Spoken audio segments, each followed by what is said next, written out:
بسم اللہ الرحمن الرحیم۔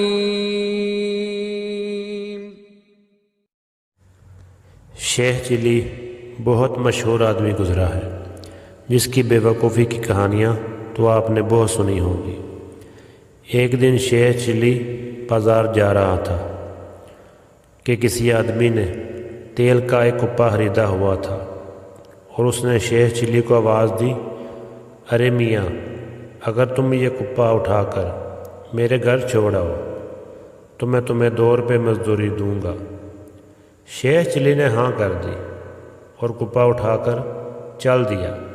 پھر اپنے دل میں خیالی پلاؤ پکانا شروع کر دیا کہ 2 روپے ملیں گے تو مرغی خریدوں گا، اور مرغی انڈے دے گی تو انڈوں سے بہت سے چوزے نکلیں گے، پھر میں انڈوں کو بیچ کر بکری خرید لوں گا، پھر وہ بکری بچے دے گی اور پھر بہت زیادہ بکری ہو جائیں گی، وہ بیچ کر بھینس لے لوں گا، پھر بھینس بیچ کر زمین لے لوں گا، پھر میری شادی ہو جائے گی اور بچے بھی ہو جائیں گے۔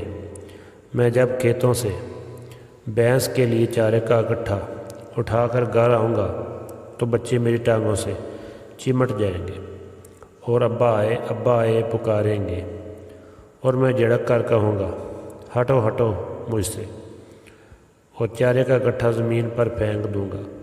یہ خیال آتے ہی شیخ چلی نے تیل کے کپے کو چارے کا گٹھا سمجھ کر زمین پر پھینک دیا اور سارا تیل زمین پر گرا دیا۔ تیل کے مالک نے غصے سے کہا، ارے نالائق، کیا بھنگ پی رکھی ہے کہ 10 روپے کا تیل زمین پر گرا دیا ہے؟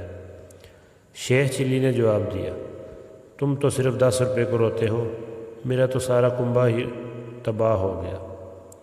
دوستو، امید کرتا ہوں کہ آپ کو آج کی کہانی پسند آئی ہوگی۔ دعا میں یاد رکھیے گا۔ بہت شکریہ۔